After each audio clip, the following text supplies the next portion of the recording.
It appears it's the end of the road for the Canutillo Independent School District Superintendent Damon Murphy, who's accused of orchestrating a cheating scheme in the district. Good evening and thank you for joining us. I'm Adrian Alvarez. And I'm Kagan Harsha. The Texas Education Agency now confirms that it's investigating those allegations after receiving a 3-page summary of an internal audit that's being conducted in the district. News Channel 9's Anusha Rasta has been following this story since last night, and she joins us now with the latest. Anusha? Kagan, the Canutillo Independent School District's Board of Trustees voted 6-0 to suspend Superintendent Damon Murphy without pay and start the process of terminating his contract. This was announced at a special meeting last night after internal auditors shared startling details that indicate there may have been cheating at the district in order to raise state and federal test scores. Now, the auditors found that students in the limited English proficiency groups at Canutillo High School were being improperly promoted to higher grades by Superintendent Murphy, so they would not take the state-mandated tax test. The audit shows the schools did not have the proper paperwork to explain why these students were being bumped up, and the high schools never received approval for doing this in the first place. Foreign students who were supposed to be placed in the 9th or 10th grades were bumped up to the 11th grade so that they would not take the tax test. Ultimately, district scores for the test would look higher. When asked if he thought Canutillo ISD was cheating on the accountability tests, Board President Armando Rodriguez did not want to comment. At this point in time, I do not want to comment on that. The possible cheating scandal at Canutillo ISD is similar to the wrongdoings at EPISD, where that district's former superintendent Lorenzo Garcia orchestrated that scheme. Now tune in to News Channel 9 at 10 to hear parents' reactions to the cheating scandal at Canutillo ISD. Reporting live in the News Center, Anusha Rasta, News Channel 9. All right, Anusha, thanks. So what does it take for the suspension and firing to actually happen?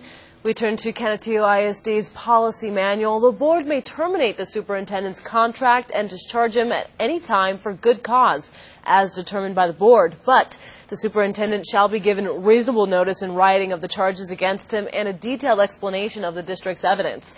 If the superintendent wants to appeal the termination and/or suspension, he must send a request for a hearing to the TEA commissioner within 15 days of receiving the termination notice.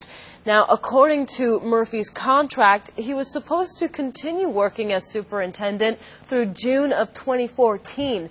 If he is fired with good cause, the district won't have to pay him a dime. His annual salary is $170,000. For now, the Canutillo Associate Superintendent will take over Murphy's day-to-day duties while he awaits his suspension. Annette Brigham says the superintendent's cabinet and all of the 9 schools' principals met this morning on how they should move forward. She'll be helping principals and supervisors keep things running smoothly at the schools. Employees with questions are being told to refer those to their supervisors or principals. 3 students were taken to the hospital after they were involved in a school bus crash. It happened this morning just after 7 on Alameda and Tornillo. Sheriff's deputies say the driver of a Ford F-250 made a left turn and hit the school bus. The bus was from Fort Hancock and was carrying 26 students. 3 were taken to the hospital with minor injuries.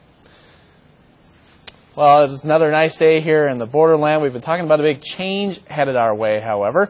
Chuck DeBroder is standing by with more on that. Chuck? I am standing by, and I don't want to stand in front of this cold blast. In fact, the coldest air of the season to die down out of Canada, and it originates in the Arctic, and it'll eventually brush by the borderland Sunday into Monday.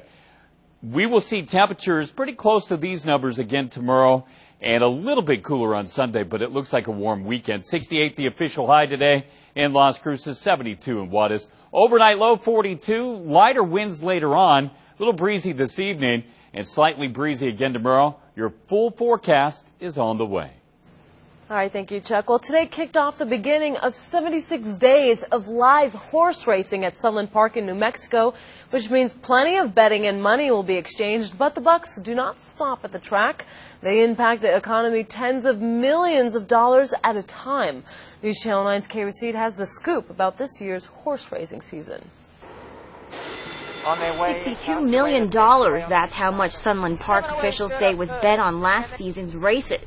But the economic one, too, strikes harder than that. Economic punch, I think, is very strong here in the area because we have 600 employees, 600 people that work here during the live racing season. With that, officials say 600 employees equals a $14 million payroll. Certainly, we spend a lot of money in the area, $20 million impact there. Eric Alwyn, the director of publicity here at Sunland Park Racetrack and Casino, says they are the largest employer and property taxpayer in Sunland Park, New Mexico. Economic impact of racing in New Mexico is $500 million, and certainly here at Sunland Park, it's a very large number. And, He adds their races are becoming the jewel of the Southwest, drawing in crowds from nearby areas. We're from Juarez, Las Cruces. They're all crucial, of course, to our success here in the area.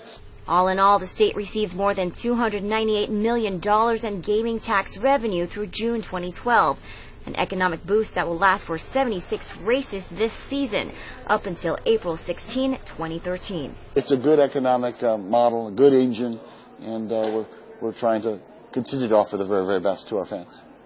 Kay Recede, News Channel 9. Love watching the races, not so much betting. I'm not a betting person. See, that's my problem. I kind of like the betting, little secret there, but it's small amounts of money. So. $1, $2, That's okay. right. Or less. Well, thank you for watching us here on News Channel 9. We have plenty more to come tonight. Santa Claus and Mrs. Claus were actually here in the borderland today. We'll tell you why coming up. Plus, the Diocese of El Paso is building a new place for retired priests. We'll have more on that coming up on the other side of the break.